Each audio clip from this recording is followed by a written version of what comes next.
Assalamualaikum warahmatullahi wabarakatuh. Selamat sore teman-teman semuanya.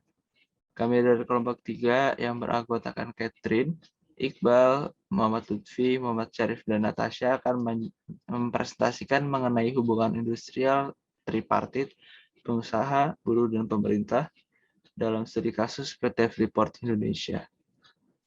Untuk yang pertama akan dijelaskan oleh Saudara Syarif. Kepada Saudara Syarif dipersilakan. Resume jurnal. Jurnal yang kami jadikan sebagai acuan berjudul Tembagapura, Pinggiran di Dalam Pinggiran. Tahun 2014, penulis Yoga Mahardika. Jurnal ini membahas hubungan yang eksploitatif antara negara pusat dan negara pinggiran dalam perspektif neo-Marxisme. Mulai dari kekayaan alam yang tidak bisa diperbarui seperti gas alam, minyak bumi, hingga batu bara, merupakan kekayaan Indonesia yang paling dicari di berbagai belahan bumi. Sehingga begitu banyak negara yang memperebutkan sejak zaman kolonialisme hingga saat ini.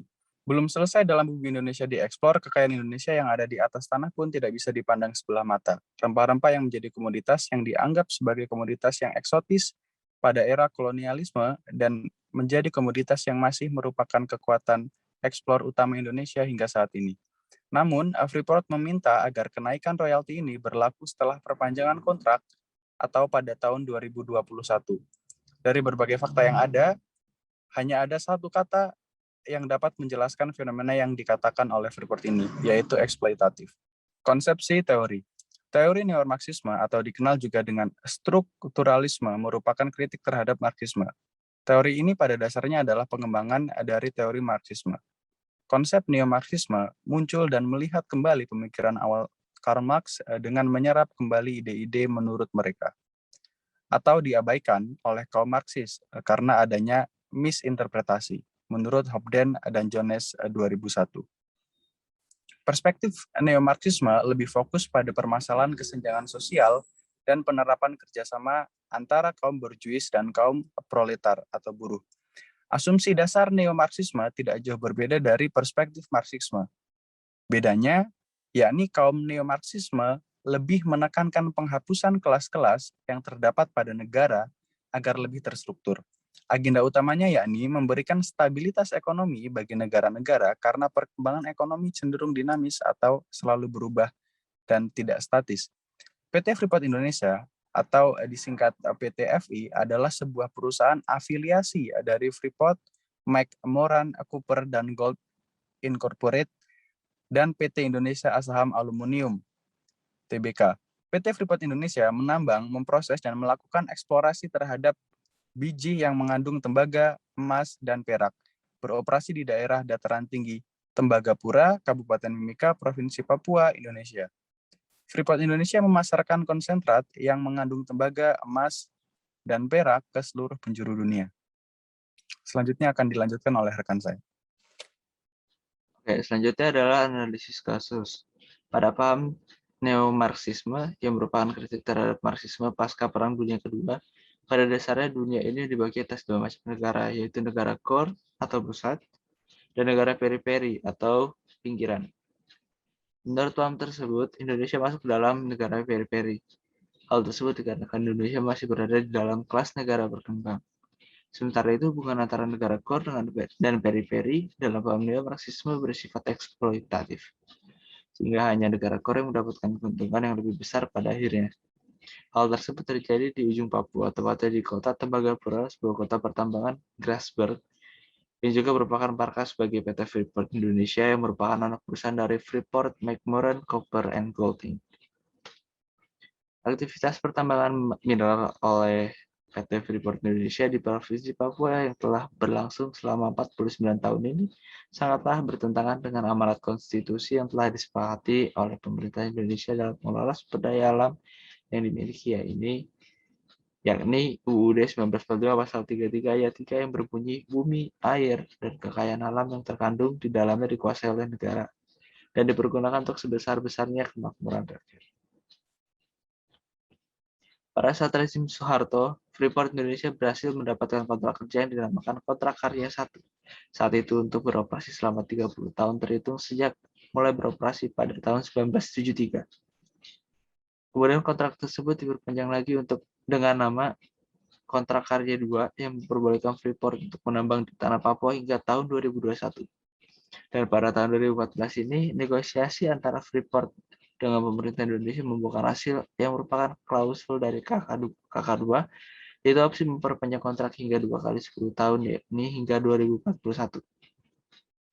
Dan tampaknya hanya tinggal menunggu waktu untuk hal ini terjadi.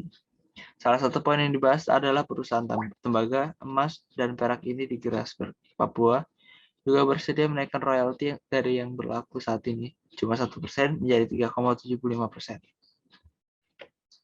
Namun Freeport meminta agar kenaikan royalti ini berlaku setelah perpanjangan kontrak atau pada 2021.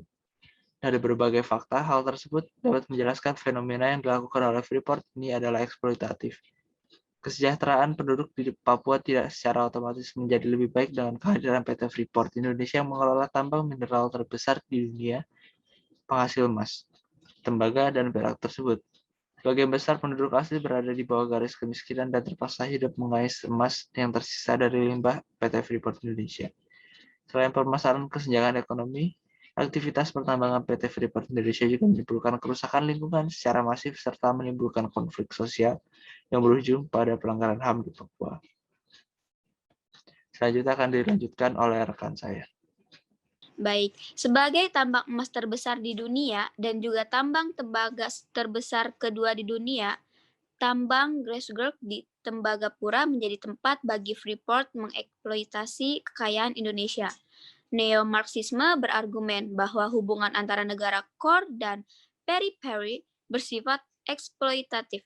Sementara pada kasus ini, Freeport sebagai perpanjangan tangan dari negara core versi neo-Marxisme, yaitu Amerika Serikat dan Tembagapura yang merupakan bagian dari negara periphery, Indonesia merupakan hubungan yang sepertinya berjalan satu arah, di mana Amerika Serikat mengeksploitasi kekayaan alam Indonesia, sementara Indonesia hanya mendapatkan royalti sebesar 3,75%, yang di mana seharusnya Indonesia memiliki 100% dari keuntungan yang dibuat oleh tambang Grasberg tersebut. Para pemegang modal dan alat produksi juga menjadi kunci dalam paham neo-Marxisme. Kapitalisme yang dianggap sebagai sistem yang terbaik oleh Karl Marx ditujukan untuk keuntungan jangka panjang dengan memberikan upah yang seminimal-minimalnya untuk meraup keuntungan yang sebesar-besarnya. Dan juga keberadaan PT Freeport Indonesia tidak terlepas dari politik akomodatif negara terhadap rezim tambang multinasional atau dengan multinational corporations. Paradigma pertumbuhan yang ingin dikejar oleh pemerintah membuat pemerintah gelap mata dan menyerahkan kekayaan negara kepada pihak asing. Dan juga neo-Marxisme ditandai dengan munculnya berbagai global corporations. Selanjutnya akan dilanjutkan oleh teman saya. Kesimpulannya adalah, berdasarkan studi kasus yang kami temukan, bahwa hubungan industrial tripartit, pengusaha buruh, dan pemerintah, studi kasus PT Freeport Indonesia bertentangan dengan teori neo-Marxis. Karena dalam neo-Marxis dijelaskan bahwa hubungan antara negara core dan periphery bersifat eksploitatif. Sementara pada kasus ini, Freeport sebagai perpanjangan tangan dari negara core versi neo-Marxisme, yaitu Amerika Serikat dan Tembagapura yang merupakan bagian dari negara periferi, Indonesia melakukan hubungan yang sepertinya berjalan satu arah, di mana Amerika Serikat mengeksploitasi kekayaan alam Indonesia, sementara Indonesia hanya mendapatkan royalti sebesar 3,75%, yang di mana seharusnya Indonesia memiliki 100% dari keuntungan yang dibuat oleh tambang Grasberg tersebut. Sekian pemaparan dari kelompok kami. Mohon maaf apabila ada kesalahan maupun kekurangan. Semoga bermanfaat bagi teman-teman yang menonton.